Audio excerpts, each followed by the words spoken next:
Hi hello friends, welcome to Haji's kitchen. இன்றைக்கி நம்ம கிச்சனில் ஒரு சூப்பரான ரெசிபி தாங்க. எங்கள் வீட்டு ஸ்டைலில் குஸ்கா குருமா தான்.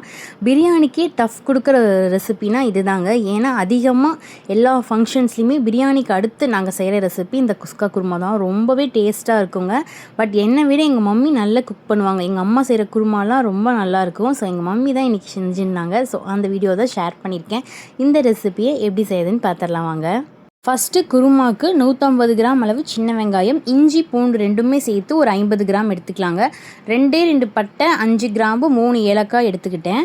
நிறைய பட்டை கிராம்பு சேர்த்தா குருமா கசப்பாக இருக்கும். ஸோ பட்டை கிராம்பு கம்மியாக தான் ஆட் பண்ணணும்னு எங்கள் அம்மா சொல்லியிருந்தாங்க. ஸோ 2 பட்டை, 5 கிராம்பு, 3 ஏலக்காய் மட்டும் எடுத்து இது எல்லாத்தையும் மிக்ஸி ஜாருக்கு மாற்றி நல்லா ஃபைன் பேஸ்ட்டாக அரைச்சி எடுத்துகிட்டு வந்துட்டேங்க. நான் இன்றைக்கி 1/2 கிலோ குஸ்கா, 1/2 கிலோ மட்டன் குருமா தாங்க செய்ய போகிறேன். ஸோ 1/2 கிலோ மட்டனை நல்லா க்ளீனாக வாஷ் பண்ணி எடுத்து வச்சுக்கிட்டேன். புதினா, கொத்தமல்லி ரெண்டுமே சேர்த்து 1/2 கைப்பிடி எடுத்துக்கோங்க. அதிகமாக வேண்டாம், ரெண்டுமே சேர்த்து 1/2 கைப்பிடி இருந்தால் போதும். ஒரு 2 தக்காளி கட் பண்ணி வச்சுருக்கேன். இப்போ ஒரு குக்கரில் தேவையான அளவு கடலெண்ணெய் ஆட் பண்ணிவிட்டு எண்ணெய் நல்லா சூடானதுக்கப்புறம் நம்ம மசாலா அரைச்சி வச்சுருந்தோம் இல்லையா, அந்த மசாலாவை ஆட் பண்ணிக்கலாம். ஆட் பண்ணிவிட்டு நல்லா பச்சை வாசம் போகிற அளவு வதக்கி விட்டுக்கலாங்க.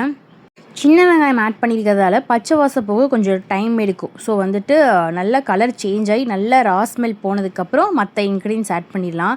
நான் மட்டன் குழம்பு வைப்பேன் இல்லையா, அதுலேயே கொஞ்சம் குருமா அதே மெத்தடில் வச்சு விட்டுருவேன். பட் இன்றைக்கி தாங்க பார்த்தேன் எங்கள் அம்மா செய்கிற குருமா ரெசிபியே. பட் ரொம்ப சூப்பராக இருந்துச்சு. உங்களால் தான் நானும் கற்றுக்கிட்டேன் குருமா பர்ஃபெக்டாக எப்படி செய்கிறதுன்னு சொல்லிட்டு. பாருங்கள், இந்த அளவு நல்ல கலர் சேஞ்ச் ஆகிடுச்சா. இப்போ நம்ம மட்டன் பீசஸை ஆட் பண்ணிக்கணும்னு சொன்னாங்க எங்கள் அம்மா. ஸோ அவங்க சொல்ல இந்த ரெசிபியை நான் தான் செஞ்சேன். இப்போ மட்டனையும் ஆட் பண்ணிவிட்டு மசாலா கூட ஒரு நிமிஷத்துக்கு மட்டனை நல்லா மிக்ஸ் பண்ணி விட்டுக்கலாம். நீங்கள் மட்டன் மட்டும் இல்லைங்க, சிக்கன் குருமா கூட இதே மெத்தடில் வைக்கலாம். ரொம்ப சூப்பராக இருக்கும். ஒரு 2 நிமிஷம் இந்த மாதிரி மிக்ஸ் பண்ணி விட்டுட்டு தேவையான அளவு கல்லுப்பையும் ஆட் பண்ணி நல்லா கலந்து விட்டுக்கலாங்க. குருமாவுக்கு தக்காளி ஸ்டார்டிங் ஸ்டேஜில் ஒரே ஒரு தக்காளி தான் ஆட் பண்ணணும்னு சொல்லுவாங்க. ஸோ நான் குட்டி குட்டியாக 2 தக்காளி ஆட் பண்ணிக்கிட்டேன். கூடவே மல்லி இலை, புதினா இலை எடுத்து வச்சுருந்தோம் இல்லையா, அதுவும் எடுத்து ஆட் பண்ணிக்கிட்டேன். குருமாவுக்கு புதினா நிறைய ஆட் பண்ணால் குருமா கசப்பு எடுக்கும். ஸோ புதினா, கொத்தமல்லி தழை ரெண்டுமே கம்மியாக ஆட் பண்ணிக்கலாம் அப்படின்னு சொல்லியிருந்தாங்க.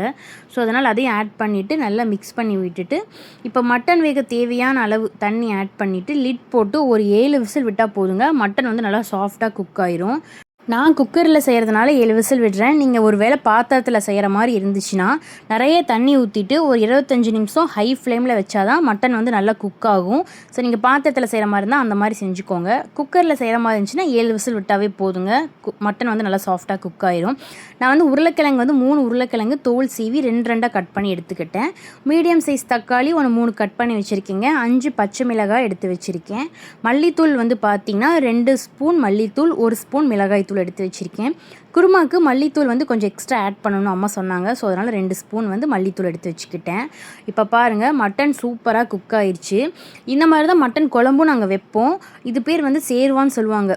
நம்ம குழந்தைங்க இருக்கு இல்லையா, 8 மந்த்ஸ்க்கு மேலே ஆகுதுல்ல, அந்த குழந்தைங்களுக்கு இதை எடுத்து ஊட்டினா பேபிஸ் நல்லா வெயிட் கெயின் பண்ணுவாங்க. உங்கள் வீட்டில் 8 மந்த்ஸ்க்கு மேலே பேபி இருந்தால் இந்த மாதிரி சேர்வா ரெசிபி கண்டிப்பாக செஞ்சு கொடுங்க. எவ்வளோ லீனாக இருந்தாலும் பேபி செம்மையாக வெயிட் கெயின் பண்ணுவாங்க.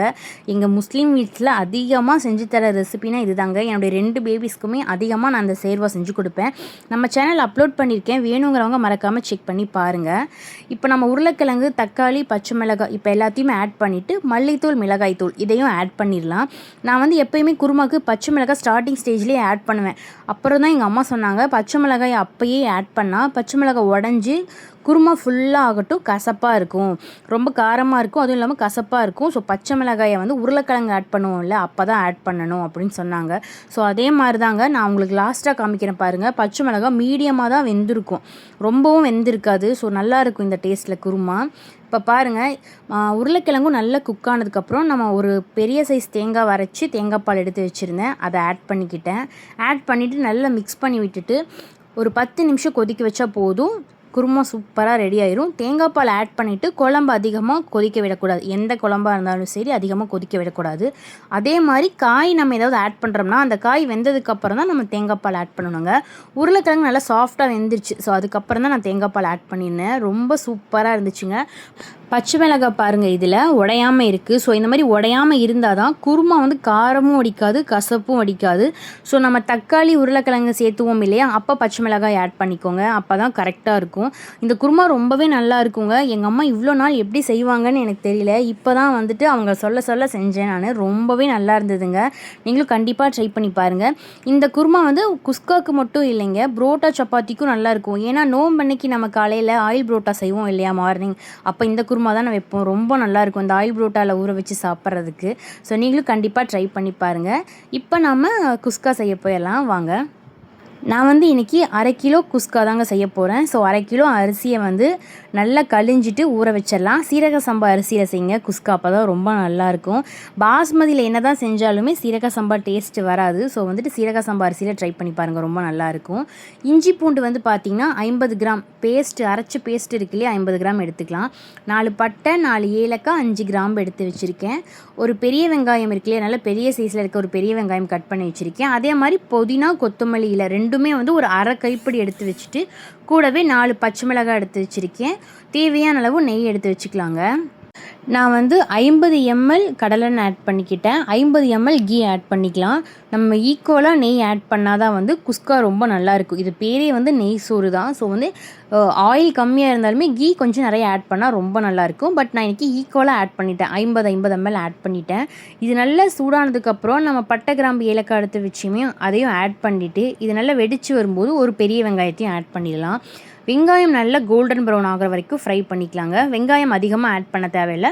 ஒரு பெரிய சைஸ் வெங்காயமாக இருந்தால் 1 ஆட் பண்ணுங்கள். மீடியமாக இருந்தால் ஒரு 2 வெங்காயம் ஆட் பண்ணிக்கோங்க.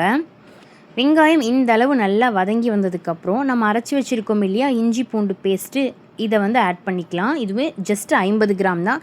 ரெண்டுமே ஈக்குவல் குவான்டிட்டியில் எடுத்து 50 கிராம் நல்லா ஃபைன் பேஸ்ட்டாக அரைச்சி வச்சுருந்தேன் ஃப்ரெஷ்ஷாக. ஸோ அதையும் ஆட் பண்ணிக்கலாம். இந்த மாதிரி ஆட் பண்ணிவிட்டு இது நல்லா பச்சை வாசம் போனதுக்கப்புறம் நம்ம எடுத்து வச்சுருக்க பச்சை மிளகாய், புதினா, கொத்தமல்லி இலை இதெல்லாம் ஆட் பண்ணிக்கலாங்க. அதே மாதிரி குஸ்காவுக்கும் சரி பச்சை மிளகாயை ஸ்டார்டிங் ஸ்டேஜில் ஆட் பண்ண வேண்டாம். ஏன்னா பச்சை மிளகாய் எண்ணெயில் போட்டோம்னா டப்புன்னு வெடித்து உடஞ்சிரும். நிறைய பேருக்கு தெரியும், எண்ணெய் ஊற்றின உடனே பட்டை கிராம்பு, பச்சை மிளகாய், பெரிய வெங்காயம் போடுவாங்க. அப்படி போடும்போது எண்ணெயில் வதங்கும் போது பச்சை மிளகாய் டப்புன்னு வெடித்து காரம் ஆயிரும், ஃபுல்லாக சாப்பாடு ஃபுல்லாக காரம் ஆயிரும். ஸோ வந்துட்டு இந்த மாதிரி புதினா ஆட் பண்ணும்போது பச்சை மிளகாய் ஆட் பண்ணிக்கோங்க. இந்த மாதிரி இதெல்லாம் ஆட் பண்ணிவிட்டு நல்ல பச்சை வாசம் போனதுக்கப்புறம் நம்ம குஸ்காவுக்கு தேவையான அளவு தண்ணி ஆட் பண்ணிக்கலாம். நான் வந்து எவ்வளோ தண்ணி ஆட் பண்ணேன்னா, நான் 1 கப் அரிசி எடுத்திருந்தேன் இல்லையா, அந்த கப்பில் 1.5 கப் தண்ணி ஆட் பண்ணிக்கிட்டேன். இப்போ தண்ணி நல்லா கொதித்து வந்ததுக்கப்புறம் நம்ம அரிசி கழிஞ்சி வச்சுருந்தோம் இல்லையா, அதையும் ஆட் பண்ணிவிட்டு நல்லா மிக்ஸ் பண்ணி விட்டுட்டு மூடி விட்டுடலாம். இப்போ வந்து நான் 1 கப் அரிசி ஆட் பண்ணுறேன்னா 1.5 கப் அளவு தண்ணி ஆட் பண்ணணும். சீரக சம்பா ஆகட்டும், பாஸ்மதி ரைஸ் ஆகட்டும், இதுதான் வந்து தண்ணியோட மெஷர்மெண்ட்டு. இந்த மாதிரி அரிசியை நல்லா கழிஞ்சு ஆட் பண்ணிவிட்டு நல்லா மிக்ஸ் பண்ணி விட்டுட்டு தேவையான அளவு கல் உப்பு ஆட் பண்ணிக்கலாம். ஏன்னா நம்ம குருமாக்கும் குழம்புக்கும் உப்பு ஆட் பண்ணியிருக்கோம். இப்போ சாதத்துக்கும் தேவையான அளவு கல் உப்பு ஆட் பண்ணிக்கலாம். இந்த மாதிரி ஆட் பண்ணி நல்லா மிக்ஸ் பண்ணி விட்டுட்டு லிட் போட்டு மூடி விட்டுடலாங்க. ஒரு 10 நிமிஷத்தில் வந்து 3/4 பதம் வெந்துடும். 3/4 பதம் வெந்ததுக்கப்புறம் நம்ம எடுத்து தம்க்கு விட்டுடலாம். இப்போ பாருங்கள், அரிசி வந்து 3/4 பதம் வெந்துருச்சு, உங்களுக்கு பார்த்தா தெரியும். ஸோ நம்ம ஒரு தடவை நல்லா மிக்ஸ் பண்ணி விட்டுட்டு, நீங்கள் யூஸ் பண்ணாமல் வச்சுருந்தீங்கன்னா தோசைக்கல் இருக்கு இல்லையா, இண்டோலிய தோசைக்கல் இல்லை இந்த மாதிரி அயன் தோசைக்கல் எதுவாக இருந்தாலுமே ஓகே. இந்த மாதிரி நல்லா மிக்ஸ் பண்ணி விட்டுட்டு அந்த தோசைக்கல் மேலே வச்சு ஒரு 10 நிமிஷத்துக்கு ஹை ஃப்ளேமில் வச்சு விட்டுருங்க. வேணும்னா நீங்கள் கொஞ்சம் கீ கூட மேலே ஆட் பண்ணிக்கலாம். ஏன்னா நெய் குஸ்காவுக்கு குருமா ஆட் பண்ணி சாப்பிடும்போது ரொம்ப சூப்பராக இருக்கும். இப்போ யூஸ் பண்ணாத ஒரு தோசைக்கல்லை அடுப்பு மேலே வச்சுட்டு, இப்போ நம்ம சாப்பாடு குண்டா இருக்குல்ல அதையும் வச்சுட்டு மேலே ஒரு அடிகனமாக இருக்கிற ஒரு கல்லோ ஏதோ ஒன்று வச்சுக்கோங்க. வச்சுட்டு ஒரு 10 நிமிஷம் விட்டுட்டா போதுங்க. சாதம் வந்து நல்லா உதிரியாக ஆயிரும். ஏன்னு பார்த்தீங்கன்னா தம்க்கு விடும்போது தான் சாதம் வந்து நல்லா வந்து உதிரியாகும். ஸோ வந்து ரொம்ப நல்லாயிருக்கும் இந்த மாதிரி தம்க்கு விட்டு செய்யும்போது. நான் வந்து கொஞ்சம் மேலே வந்து ஒரு 2 ஸ்பூன் வந்து கீ ஆட் பண்ணிக்கிட்டேன். நீங்களும் விருப்பப்பட்டால் கீ ஆட் பண்ணிக்கலாம், ரொம்ப நல்லா இருக்குங்க. அதுவும் இது ஆறுனதுக்கப்புறம் ரொம்ப நல்லா உதிரியாக இருந்துச்சு. கண்டிப்பாக நீங்கள் ட்ரை பண்ணி பாருங்கள். நிறைய பேர் வந்து தண்ணி அதிகமாக ஆட் பண்ணால் குழஞ்சிரும்னு சொல்லிட்டு வந்து பயந்துட்டு செய்யாமல் இருப்பீங்க. இதே மெஷர்மெண்ட்டில் செஞ்சு பாருங்கள், நல்லாயிருக்கும்.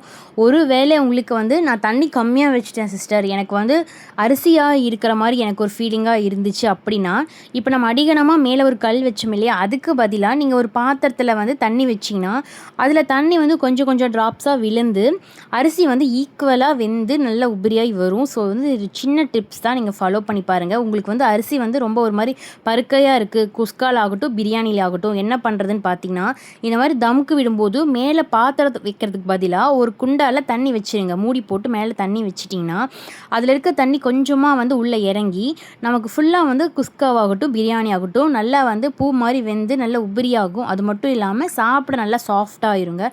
கண்டிப்பாக இந்த மெத்தடில் ட்ரை பண்ணிவிட்டு எப்படி இருக்குன்னு மறக்காமல் கமெண்ட் பண்ணுங்கள். இந்த குஸ்கா குருமா கூட வச்சு சாப்பிட கண்டிப்பாக தயிர் சட்னி வேணும். ஸோ மறக்காமல் தயிர் சட்னியும் வச்சுக்கோங்க. இதே மெத்தடில் ட்ரை பண்ணிவிட்டு எப்படி இருக்குன்னு சொல்லுங்கள். இந்த மாதிரி ரெசிபி வீடியோஸ் மட்டும் இல்லாமல் baby weight gain videos, skin care ப்ராடக்ட்ஸோட ரிவ்யூஸ்க்கெலாம் நம்மளுடைய சேனலை மறக்காமல் சப்ஸ்கிரைப் பண்ணிக்கோங்க. நீங்கள் பண்ணுற ஒவ்வொரு சப்ஸ்கிரைபும் எனக்கு ரொம்ப பெரிய சப்போர்ட்டாக இருக்கும். தேங்க்ஸ் ஃபார் வாட்சிங்.